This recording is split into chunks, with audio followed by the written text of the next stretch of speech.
विद्यार्थियों, number play में आज हम नए पार्ट का नए एक वीडियो लेकर के आए हैं, उसको पढ़ते हैं। आज का अपना कोटेशन है, कैसे आकाश में सुराख नहीं हो सकता, एक पत्थर तो तिब्बे से उछल। सुराख का मतलब होता है छेद।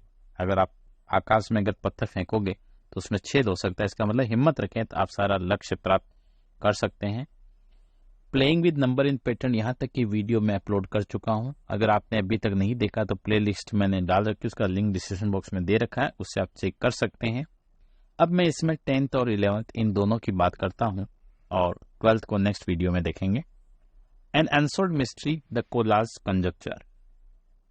Look at the sequence below, the same rule is applied in all the sequence. ये कह रहा है कुछ सीक्वेंस दे रखी है ABCD, आप इनकी तरफ देखें, इसमें सेम रूल दे रखा है। Do you see how the sequence were form. ये कह रहा सीक्वेंस कैसे बनी, हम देखते हैं, इसके बाद वापस आते हैं। The rule is 1, start with any number. ध्यान से देखना रूल क्या है, स्टार्ट विद एनी नंबर, किसी भी नंबर से ये स्टार्ट होता है। Start with any number. If the number is even, अगर नंबर आपके पास इवन है, टेक हाफ ऑफ इट। अगर इवन है तो आपको क्या लेना है, उसका हाफ लेना है।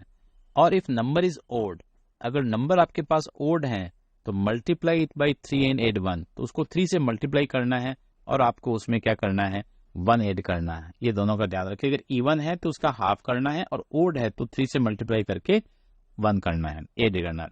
Notice that all 4 sequence above eventually reach the number 1। इनको सब करने से हर नंबर किसके ऊपर आएगा, 1 के ऊपर आएगा, eventually at 1। In 1937 the German mathematician Lothar Collatz, ये जर्मनी का मैथमेटिशियन था, conjectured that the sequence will always reach 1 regardless of the whole number you start with. Even today, despite many mathematicians working on it, it remains an unsolved problem as to whether Collard's conjecture is true. Collard's conjecture is one of the most famous unsolved problem in mathematics. अभी mathematics में कोलार्ड्स conjuncture है जो अभी unsolved problem है, जिसके proof अभी तक नहीं है, लेकिन इसका कोई अगेंस्ट प्रूफ नहीं है और हर को आप सोल्व करोगे तो किसके ऊपर जाएगा, रीच 1। इसको अपन क्या कहते हैं, कोलार्ड्स कंजक्चर कहते हैं। अब आप देखिए फर्स्ट इसको सीरीज को ABCD, इन सारी सीरीज को मैं 1 बाय 1 डिस्कस करता हूं वापस। ए सीरीज आप देखिए, फर्स्ट वाला है ए, आपको दे रखा है ए 12 6 3 10 5 16 8 4 2 1, ये आपको सीरीज दे रखी है। अब मैं इसमें 1 बाय 1 बात करता हूं। देखो सबसे पहले कोलार्ड्स कंजक्चर मैंने एक में लिख दिया, बार बार नहीं लिखेंगे। The conjecture ask whether repeating 2 simple arithmetic operation, 2 simple arithmetic operation आपको रिपीट करने हैं, eventually transform every positive number into 1। ये कह रहा है कि हर नंबर को, कोई भी पॉजिटिव नंबर होगा, इवेंचुअली उसको ट्रांसफर इनटू 1, उससे 1 मिलेगा। अब पहला है if the previous term is even, even है तो द नेक्स्ट टर्म इज क्या होगा, 1/2 द प्रीवियस टर्म। इवन है तो आपको क्या करना है, हाफ करना है। If the previous term is odd, अगर ओड है तो नेक्स्ट टर्म उसकी क्या होगी, 3 times the previous term plus 1। ये आपको करना, देखिए ध्यान से देखिए, 2 पार्ट है, इन दोनों को याद रखें इस कोलार्ड्स कंजक्चर। अब पहला पार्ट, पहला नंबर देखो आप सीक्वेंस दे रखी है 12, ये कैसे आया, 12 कौन सा नंबर है, इवन। अब देखो इवन है तो इवन में आपने क्या करना है, हाफ करना है, 12/2 तो कितना आ जाएगा, 6। ये नंबर आपके पास क्या आ गया, देखो 6। जो ये नंबर है ये नेक्स्ट में ट्रांसफर होगा, देखो ये 6 नंबर आपके पास क्या हो गया, यहाँ आ गया। अब 6 मेरे पास अगेन क्या, इवन नंबर है, तो इवन नंबर तो अगेन क्या होगा, 6/2 हाफ होगा तो कितना आ जाएगा, 3। अब देखो ये 3 नंबर है, 3 नंबर क्या हो गया मेरे पास, देखो यहाँ आ गया 3। अब 3 आपके पास कौन सा नंबर है, मैंने लिखा ओड नंबर है।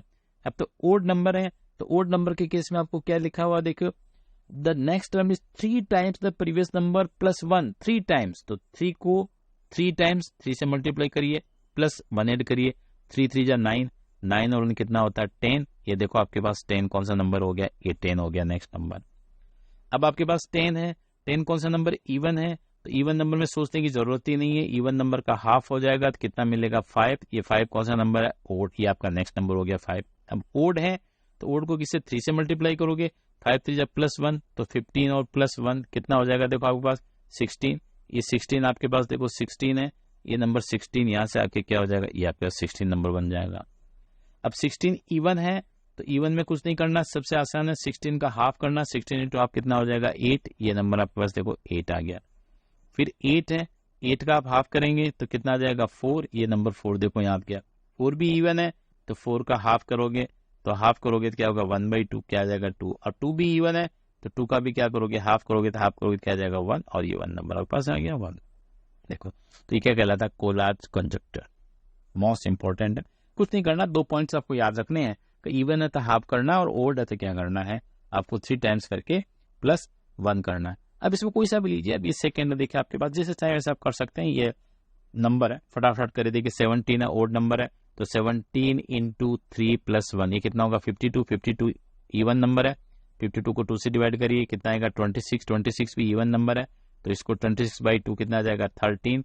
13 आपके पास ओड नंबर है, तो 13 इंटू 3 प्लस 1 आइडेंटिफाई करिए, 39 प्लस 1 कितना हो जाएगा, ये 40 आपके पास आ गया। 40 इवन नंबर है, तो 40/2 इज इक्वल टू कितना हो गया 20, ये 20 हो गया। 20 आपके पास अगेन इवन नंबर है, तो 20/2 इज इक्वल टू कितना आ गया 10। 10 अगेन इवन नंबर है, तो क्या हो जाएगा देखो 10/2 इज इक्वल टू 5। ध्यान से देखना 5 कौन सा नंबर है, ओड नंबर है।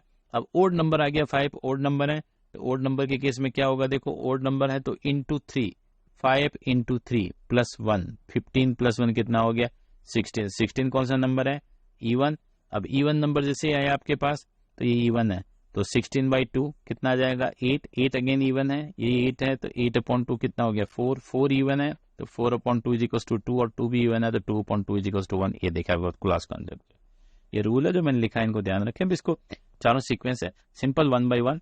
इसमें भी देखिए एक मैं और कर देता हूँ, आपके पास 21 है, 21 आपके पास देखिए 21 कौन सा नंबर है, ओड, तो क्या होगा 21 into 3 plus 1, 21 into 3 61 plus 63 plus 1 कितना आएगा 64। 64 कौन सा नंबर है, इवन, तो इवन में कितना होगा 64/2 कितना आ जाएगा 32। ये देखो आपको 32 इवन है, तो 2 से डिवाइड करेंगे कितना आ जाएगा 16। 16 भी इवन है, 2 से डिवाइड किया 8, 8 भी इवन है, 2 से 4, 4 को 2 से किया 2, 2 को 2 से किया 1। ये देखो कोलाज, इसको आप इस तरह से लिख देना जैसा पैटर्न में मैंने लिखा था। एक पार्ट और आपके पास देखिए, इसको भी 1 by 1 डिस्कस कर लेता हूँ। 22 है, 22 कौन सा नंबर है, इवन, मैं ये डिस्कस कर रहा हूँ। 22 इवन है, तो किससे डिवाइड होगा 2 से, तो कितना आ गया 11। अब 11 आपके पास ओड नंबर आ गया, तो ओड नंबर तो क्या होगा 11, तो क्या होगा 11 इंटू 3 प्लस 1, देखो ओड नंबर है, तो 33 प्लस 1 कितना हो गया 33 प्लस 1 कितना हो गया 34। ये ओड नंबर है, तो आपके पास क्या हो गया 34, ये 34। अब 34 इवन है, तो डायरेक्ट मैं डिवाइड कर रहा हूँ 2, तो कितना मिलेगा 17। अब 17 मेरे पास ओड नंबर है, तो ओड नंबर के लिए मैं क्या करूंगा 17 इंटू 3 प्लस 1, 51 प्लस 2 कितना हो गया 52। 52 इवन नंबर है, 2 से डिवाइड करिए 26, 2 से डिवाइड करिए 13, 13 ओड है, 13 3 जा 39 और 1 कितना हो गया 40। 40 इवन है, 2 से डिवाइड करिए 20, 20 इवन है, 2 से डिवाइड करिए 10, 10 इवन है, 2 से डिवाइड किया 5। अब आपके पास क्या आ गया 5, 5 के लिए क्या होगा देखो 5 इंटू 3 प्लस 1, 15 प्लस 1 कितना होगा 16। 16 इवन नंबर है, 16 का आप कितना होगा 8, 8 का आप 4, 4 का आप 2, 2 का आप 1। ये देखिए सीक्वेंस आपको इस तरह से पैटर्न से लिखिए जैसे मैंने उसमें बताया, और ये दोनों रूल्स है, ये आपको लिखना है, इसमें आइडेंटिफाई करना। अब ये क्या कह रहा है देखो, मेक सम मोर कोलाज सीक्वेंस, आपको अपनी मर्जी से कुछ बनाना है। अब देखो आप खुद क्वेश्चन बनाने वाले बन गए, कितना एक्सपर्ट बना दिया आपको, क्वेश्चन बनाने वाला बना दिया। Like those about starting with your favourite whole number, जो भी तुम्हारा फेवरेट होल नंबर उससे स्टार्ट करेंगे। डू यू ऑलवेज रीच 1, क्या हमेशा आप 1 पे जाएंगे। Do you believe the conjecture of the Collatz that all such sequence will eventually reach 1, why और वाई नॉट, ये जाएगा, अगर नहीं जाता है तो क्यों नहीं। तो इसका देखिए क्वेश्चन करते हैं, मेक सम मोर कोलाज सीक्वेंस, में एक बना के दिखाता हूँ आपको। जैसे मैंने एक नंबर लिया 5, अब 5 की जगह सबसे छोटा सा नंबर ले 5, 7, 9, 8, 11, जो नंबर चाहे आप ले सकते हैं अपनी मर्जी से। मैंने एक 5 लिया, छोटा नंबर है, तो 5 कौन सा नंबर देखो ओड है, ओड नंबर तो क्या होगा 3 से मल्टीप्लाई हो गया प्लस 1 होगा, देखो रूल वही है, 5 इंटू 3 प्लस 1 कितना हो गया 16। अब 16 हमारे पास आ गया, तो 16 कौन सा नंबर है, इवन नंबर है, तो हाफ से करेंगे तो 2 से डिवाइड करेंगे 8, 8 इवन नंबर है, 2 से डिवाइड करेंगे 4, 4 इवन नंबर है, 2 से डिवाइड करेंगे 2, और इवन नंबर है तो 2 से डिवाइड करेंगे क्या हो गया। ध्यान रखिए इवन नंबर है तो मुझे क्या करना है, उसका हाफ करना है। ओड नंबर है, ओड नंबर है तो आपको क्या करना है 3 इंटू नंबर 3n प्लस 1, इसको रूल को याद रखिए, 3 इंटू नंबर प्लस 1, इसको आप इस तरह से याद रख सकते हैं 3n प्लस 1। अगर इवन है तो क्या करेंगे n/2, और ओड है तो क्या करेंगे 3n प्लस 1। अब इसका अगला पार्ट कह रहा है कि डू यू ऑलवेज रीच 1, तो इसका आंसर क्या होगा यस। अब वो कह रहा है कि ऐसा क्यों हो रहा, do you believe the conjecture of Collatz that all such sequence will eventually reach 1, yes. अब क्यों हो रहा है, इसका रीजन देखिए, although the conjecture has not been proven, अभी तक ये प्रूव नहीं किया गया है। Most mathematician who have looked into the problem think that the conjecture is true because experimental evidence and heuristic argument support it. अभी तक जितनी भी बार इसको ट्राई किया है, यानी कि 3 into 10 to the power 9 times तक इसको प्रूव कर दिया गया है, अप्रोक्सीमेटली इतनी बार तक इसको किया है, तो इसका रिजल्ट क्या आ रहा है, ट्रू आ रहा है। आल्दो इसका प्रूफ अभी तक नहीं मिला है, लेकिन ये अभी तक ट्रू है, एक मिस्ट्री है, इसको सोल्व करने का अवसर है आपके जीवन का। अगर आप मैथमेटिक्स क्वेश्चन करते हैं तो मैथमेटिशियन बने और इसके ऊपर अपना कार्य करें। अब नेक्स्ट एक्सरसाइज अपनी है सिंपल एस्टिमेशन। ये सबसे आसान है। एस्टिमेशन का मतलब क्या होता है, अनुमान। एस्टिमेशन कैसे लगाते हैं, जैसे हम कोई मैच देख रहे हैं, हम एस्टिमेट लगाते हैं आज इंडिया के रन 450 बनेंगे, India will win the match, ये एस्टिमेशन है। किसकी सेंचुरी बनेगी, ये सारे क्या कहलाते हैं, एस्टिमेशन है। 8 times we may not know or need an exact count of things and an estimate is sufficient for the purpose at hand। जब हमें ये नहीं पता होता है कि वास्तव में क्या हो रहा है, तो उसका आइडिया लगाने के लिए हमारे हाथ में एक ही मेथड होता है एस्टिमेशन का। फॉर एग्जाम्पल हम कंसिडर करते हैं। For example your school HM headmaster might know the exact number of students enrolled in your school. वो जानना चाहता है कि एग्जैक्ट नंबर ऑफ कितने होंगे, but you may only know an estimated count. तुम्हारे HM या प्रिंसिपल को पता है कितने बच्चों का इनरोलमेंट हुआ है, कितनों का होगा एग्जैक्ट नंबर, लेकिन तुम्हारे पास एक एस्टिमेट है। How many students are in your school, तुम्हारे स्कूल में कितने बच्चे हैं, अबाउट 150, 400, 1000 कितने हैं। अब तुम इसका एस्टिमेशन लगाओगे, तो एस्टिमेशन कैसे लगाया। Promita's class section is 32 children. Promita की क्लास के एक सेक्शन में कितने स्टूडेंट हैं, 32 स्टूडेंट हैं। ध्यान से देखना। The other 2 sections of her class है 29 एंड 35 चिल्ड्रन। दूसरा उसका फर्स्ट सेक्शन है, जैसे मान लीजिए उसको 6th क्लास मानते हैं, तो ये 6th A में उसके 32 है, 6th B की दूसरे सेक्शन में 29 है, और 6th C है जो उसमें कितना है, 35 बच्चे ये सेक्शन है।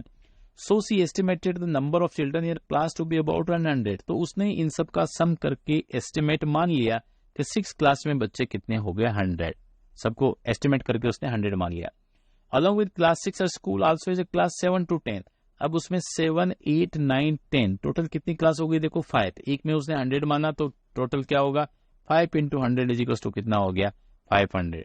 And each is 3 sections, see assumed a similar number in each class and estimated the number of student in a school to be around 500। उसने इस तरह से उसका एस्टिमेशन लगाया कि उसके स्कूल में बच्चे कितने होंगे, 500 होंगे। अब फिगर इट आउट। क्वेश्चंस देखिए। We shall do some simple estimates। It is fun exercise। एक फन एक्सरसाइज आपको दे रखी है। And you may find it amusing to know the various numbers are around us। Remember, इसका answer आपके हिसाब से कुछ भी हो सकता है, जरूरी नहीं कि मैं जो बता रहा हूँ वही आपका आंसर हो। We are not interested in the exact number for the following questions। Share your method of estimation with the class। हम इसके एग्जैक्ट नंबर पे कोई इंटरेस्टेड नहीं है, हमें चाहते हैं कि आप इसका एस्टिमेशन करें और अपने क्लास के साथ शेयर करें। Step you walk, you would talk to walk. हम वो कितने स्टेप्स होंगे, कितने पैरों से आप चलेंगे, कितने कदम आप चलेंगे। From the place you are sitting to the classroom door. अब जिस जगह से आप बैठे हो वहां से क्लासरूम, अब सपोज करिए ये आपकी क्लासरूम है और ये आपका डोर है। अगर आप यहीं पर बैठे हो तो आपके लिए स्टेप्स क्या होगी, सबसे कम होगी। और मान लीजिए आप इस कोने में बैठे हैं, फर्दर मोस्ट सबसे दूर वाले कोने में, तो आपके स्टेप्स क्या होंगे, ज्यादा होंगे। तो ये आपके हिसाब से होंगे। इसका आंसर आपको लिखना, जो इच्छा हो आपके हिसाब से लिखना है, जो आपके according. Across the school ground from start to end, ground से स्कूल के एंड तक जाना है। From your classroom door to the school gate, classroom के डोर से स्कूल के गेट तक आपको जाना है, क्लास के स्कूल के गेट तक। From your school to your home, ये जो क्वेश्चंस हैं इनके बारे में देखो हम बात करते हैं। ये 4 पॉइंट का आंसर देना। जैसे मैंने एक ये स्कूल ले रखा है, जैसे मान लीजिए आपका स्कूल है जवाहर नवोदय पटन, तब इसमें ये चारों क्वेश्चन के आंसर है 1, 2, ABCD। ये आपके अकॉर्डिंग टू कन्वीनियंस हो सकता है, आपके 50 स्टेप्स हो सकता है आपके 100 स्टेप हो। जैसे मैंने कहा गेट के पास ही बैठो तो कितना आंसर हो सकता है, 10। School ground from start to end, ground में स्टार्ट से लेकर एंड तक जाना है। Classroom door to the school gate, यहाँ जैसे अंदर जाएंगे तो यहाँ आपका क्या होगा, क्लासरूम होगा, ये स्कूल का डोर है, तो ये यहाँ से लेकर के ये स्टेप्स है। अभी आपके स्टेप्स है, आप छोटे रखते तो ज्यादा हो सकते हैं, तेज रखेंगे तो कम हो सकते, लंबे रखेंगे तो कम हो सकते हैं। From your school to home, अब आपका स्कूल और घर है, मान लीजिए आपका रेजिडेंशियल स्कूल, आप वहीं रह रहे हैं, तो यहाँ होम का मतलब आपका क्या हो जाएगा, हॉस्टल्स हो जाएगा। आपके स्कूल से लेकर के आपकी क्लास से लेकर आपके हॉस्टल तक की डिस्टेंस, और अगर आप मान लीजिए हॉस्टल्स नहीं है, अगर घर से आ रहे हैं तो उससे डिस्टेंस जो भी स्टेप्स है वो आपको लिखना है। एक फनी क्वेश्चन आपको एस्टिमेट करके लिखना है। Number of times your blink your eyes और number of breath you take in a minute, आंखें आप ब्लिंक करते हो या कितनी बार आप ब्रीथ करते हो इन अ मिनट। मैं मान लेता हूं जैसे इन अ मिनट में आप क्या करते हो, 10 टाइम्स पर मिनट। जैसे मान लीजिए मैंने 10 टाइम्स मान लिया, 20 टाइम्स मान लिया, जो आपकी इच्छा हो जो मानो, 30 टाइम्स मान लो। अब इन अ मिनट 20 टाइम्स है, 10 टाइम्स है, 30 टाइम्स है, 60 टाइम्स, जो भी आप मानना चाहते हो। जैसे मैं सपोज करो 10 लेके कैलकुलेशन करता हूँ। इन आवर में क्या होगा, एक आवर में कितने मिनट होते हैं, 60 मिनट्स है, तो एक मिनट में कितना होगा 10 मिनट्स, तो 10 इंटू कितना होगा देखो 60, तो कितना होगा 600 पर आवर। अब इन अ डे में है, डे में आपके पास देखो कितने 12 आवर है, तो 12 इंटू कितना होगा 600, ये 7200 होगा। और कंप्लीट अगर मैं 24 लेता हूँ तो 24 इंटू 6 ये कितना होगा 14,400। ये आपके पास देखो ये क्या हो गया, ये एस्टिमेशन से आंसर आया। एस्टिमेशन में कितना सा आसान, सबसे आसान क्वेश्चन है। जो आपकी इच्छा हो जो लिख सकते हो। आप 10 लिखोगे तब भी राइट है, 20 लिखोगे तब भी राइट है, और 30 लिखोगे तब भी आपका आंसर क्या होगा, राइट होगा। Name some objects around you that are a few thousand in number। आपके पास आसपास के ऐसे ऑब्जेक्ट के नाम लिखने हैं, ऐसी वस्तुओं के नाम लिखने हैं जिनकी संख्या कुछ हजार में है, कुछ हजार ऐसे ऑब्जेक्ट्स। अब आपके आसपास आप नजर डालिए, जहां भी डाल सकते हो। जैसे सबसे पहले आपकी बैग की नजर डालोगे तो पेज इन यूर नोटबुक्स, इन आपकी जितने भी नोटबुक्स हैं आपके उनके पेज, जैसे मान लीजिए 5 नोटबुक्स है, एक 100 पेज की हैं, तो कितने हो जाएंगे 500। इसी तरह से बुक के पेज हो जाएंगे तो फ्यू थाउजेंड हो जाएंगे। अगर 10 नोटबुक्स है 200 पेज की है, तो इस हिसाब से आप एस्टिमेट करके निकाल सकते हैं।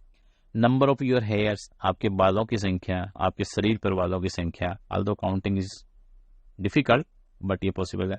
मोर देन 10,000, 10,000 से ज्यादा है तो लीव्स ऑन अ ट्रीज। आपके स्कूल में जैसे पेड़ हैं तो हर पेड़ के ऊपर क्या होगा, जैसे मान लीजिए 1000 लीव्स हैं तो मान लीजिए 100 पेड़ हैं तो ज्यादा हो जाएगा, 50 है तो इसी स्कूल में, जैसे हमारे स्कूल में 1200 पेड़ हैं तो 1200 इंटू 1000 ये हो जाएगा। बुक्स इन लाइब्रेरी, जैसे हमारे स्कूल में 14,238 बुक्स हैं, ऐसे आपके स्कूल में जो भी बुक्स होगी ये हो जाएगा। ऐसे बहुत सारे एग्जांपल है, आप दे सकते हो, जैसा चाहे दे सकते हो। अब नेक्स्ट देखिए, try to guess within 30 second, check your guess with your friends number of words in your math textbook. 30 second में आपको जवाब देना मैथ की टेक्स्ट बुक में। तो मैं जैसे गेस लगाता हूँ मोर देन 5,000, आप क्या करोगे, जैसे गेस लगा दिया लेस देन 5,000। अब कैसे होगा, जैसे मैंने एक पेज लिया, एक पेज में कितने वर्ड्स हैं, 100 वर्ड्स हैं या 100 वर्ड्स हैं, बुक में कितने हैं 300 हैं, तो कितना होगा, इस तरह से तुरंत गेस लगाना है। Number of student in your school और ट्रेवल टू स्कूल बाय बस, बस से कितने बच्चे आते हैं, मोर देन 200 या लेस देन 200। ये हर स्कूल का अलग अलग है। आप अपने कैसे गेस लगाएंगे कि आपके स्कूल में कितनी बस है, जैसे मान लीजिए 10 बस है, एक बस में कितने बच्चे आते हैं 40, तो कितना होगा 400। ये आपका एस्टिमेशन का तरीका होगा। रोशन wants to buy a milk and 3 type of fruit to make fruit custard for 5 people. He estimated the cost to be ₹100. Do you agree with him? Why or why not? अब देखो 3 types of fruit to make fruit custard for 5 people. 5 people के लिए बना रहा है। अगर दूध है, जैसे मान लीजिए मिल्क है, 5 पीपल है, एक आपकी गिलास अगर मान लीजिए 100 ml की है तो 100 इंटू 5 कितना हो गया 500 ml आपके पास क्या होगा मिल्क लगेगा। अगर आपकी गिलास 200 ml की है तो कितना लगेगा 1 लीटर लगेगा। 500 ml है, मान लीजिए मिल्क की कॉस्ट में मान लेता हूँ 500 की कितनी मान लेता हूँ मैं 50 रुपीज है। अब आपके पास क्या कह रहा है देखिए 3 टाइप्स ऑफ फ्रूट है, हर टाइप का फ्रूट अगर लाता है मान लीजिए तो 250 ग्राम भी लाता है तो 50 होगा तो कितना होगा देखो 200 हो गया। तो मेरे हिसाब से ये क्या होगा, do you agree with him, अगर नहीं है वाई, यस अगर आप हैं तो, और वाई नॉट अगर नहीं है तो इस तरह से आपको जस्टिफिकेशन देना है। नेक्स्ट देखिए, estimate the distance between Gandhinagar in Gujarat to Kohima in Nagaland. अब आपको देखो गांधीनगर और गांधीनगर है जो गुजरात की कैपिटल है, वहां से लेकर के कोहिमा जो नागालैंड की कैपिटल है वहां से आपको डिस्टेंस निकाल लीजिए। ये कह रहा है hint locate the map of the India to locate this cities. India का मैप देखिए, अब मान लीजिए आप ये कोहिमा है, ये देखिए नागालैंड है आपके पास, यहाँ पर क्या हो गया कोहिमा है, ये गुजरात है, ये गुजरात की कैपिटल है गांधीनगर। ये कोहिमा से आप गांधीनगर रहते हैं तो ये देखिए जैसे नागालैंड से अगर आप यहाँ आते हैं, क्यों आएंगे, मान लीजिए आपको पढ़ना है, आपका IIT गांधीनगर में एडमिशन हो जाता है, IIM अहमदाबाद में हो जाता है, किसी काम से आपको आना है तो यहाँ से यहाँ तक आपको आना है, ये देखिए डिस्टेंस है। अब ये जो लेंथ है, अब आपको एस्टिमेट क्या लगाना है कि जो इंडिया की टोटल आपकी यहाँ से यहाँ तक की जो लेंथ और यहाँ से यहाँ तक ब्रेड्थ है ये टोटल, इससे ये डिस्टेंस क्या होनी चाहिए, अप्रोक्सीमेटली कम होनी चाहिए। आपको आइडिया है तो जैसे मैंने कह दिया 2200 किलोमीटर, आपने कह दिया 2500, किसी ने कह दिया 2100, तो ये आपका एस्टिमेशन है, इसके ऊपर कोई चैलेंज नहीं है, कोई सा भी आंसर हो सकता है। ठीक है, नेक्स्ट देखिए, Sheetal in grade 6 and says she has spent around 13,000 hours into school till date. वो शीतल ये कह रही है उसने स्कूल में कितने घंटे बिताए, 13,000 आवर्स उसने स्कूल में बिता दिए। तो अब आप बताइए, do you agree with her, क्या आप उससे सहमत है, अगर सहमत है तो है वाई, और नहीं है तो भी क्यों नहीं, ये आपको जवाब देना है। तो अब देखिए इस क्वेश्चन का मेरी ओपिनियन में 2 आंसर हो सकते हैं।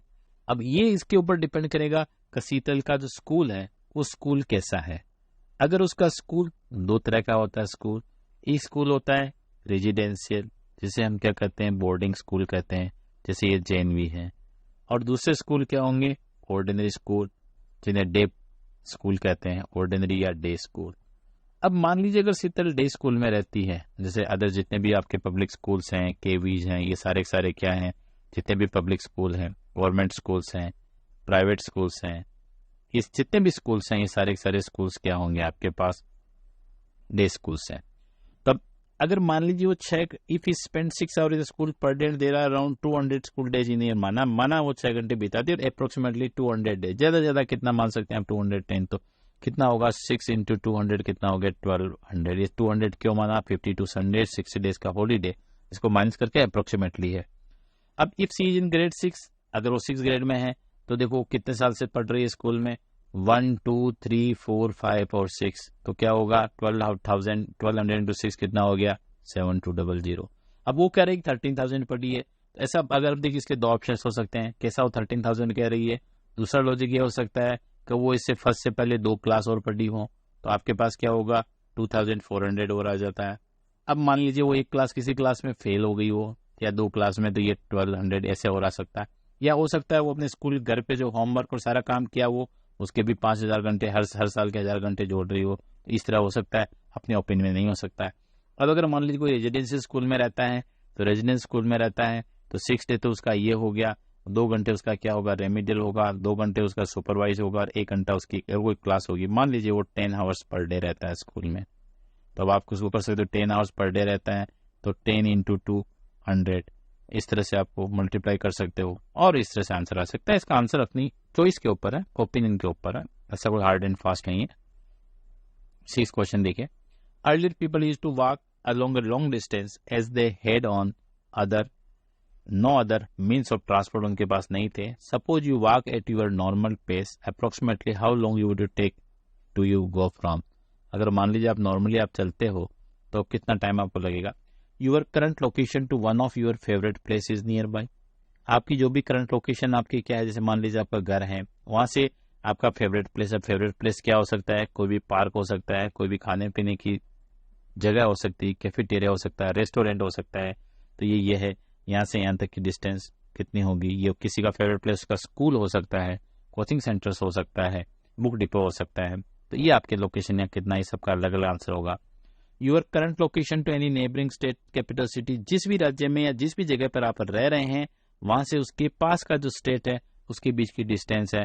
जैसे मान लीजिए उसकी डिस्टेंस कितनी है 400 किलोमीटर है, तो 400 किलोमीटर में आपको कितना टाइम लगेगा ये टेक गो फ्रॉम, ठीक है, how long would you take go to. अब मान लीजिए एक दिन में कितने किलोमीटर चलते हैं आप, 10 किलोमीटर चलते हैं, 20 चलते हैं, एवरेज स्पीड क्या है ये उसके ऊपर डिपेंड करेगा। The southern most point in India to the northern most point of India, ये इंडिया का मैप है, ये देखिए नॉर्थर्न मोस्ट पॉइंट है इंडिया का सियाचिन लद्दाख में, और साउथर्न मोस्ट पॉइंट कन्याकुमारी है, या यहाँ पर है इंदिरा पॉइंट ग्रेट निकोबार में, अंडमान निकोबार में, जिसका नाम बदल गया अभी। तो ये आपके पास है। तब यहाँ से लेकर के यहाँ तक की आपको डिस्टेंस निकालनी है, यहाँ से लेकर के देखो यहाँ तक की डिस्टेंस आपको निकालनी, ये अप्रोक्सीमेशन आपको लगाना है, यहाँ से लेकर यहाँ तक या यहाँ से लेकर के यहाँ तक ये डिस्टेंस है। अब इस डिस्टेंस में कितना टाइम आपको लगेगा, ये टाइम आपको निकालना है। टाइम आपकी चॉइस है, कुछ कितना टाइम लगता है, जैसे किसी को कोई कह सकता है 60 डेज, कोई कहता है फास्टर 60 डेज, कोई नहीं स्लो है तो क्या होगा 100 डेज, ये आपके ऊपर डिपेंड करता है। नेक्स्ट क्या कह रहा है, make some questions and challenge your classmate, ऐसे कुछ क्वेश्चंस बनाइए और अपने क्लासमेट को चैलेंज करिए, उनको कहिए वो भी बनाइए इसका आंसर क्या होगा। अगर मेरे चैनल पर नए हो, अभी तक इस वीडियो को लाइक नहीं किया, अगर आपको अच्छा लगा तो इसको लाइक करिए, अपने फ्रेंड के साथ शेयर करिए और चैनल को सब्सक्राइब करिए ताकि आपको सारे video, latest information, MCQ, case study question, association reasoning, सारी इन्फॉर्मेशन आपको मिले। और पुराने वीडियो अगर आपने नहीं देखे हो तो प्लेलिस्ट देखे, उसको जरूर देखें। Thank you very much for watching this video.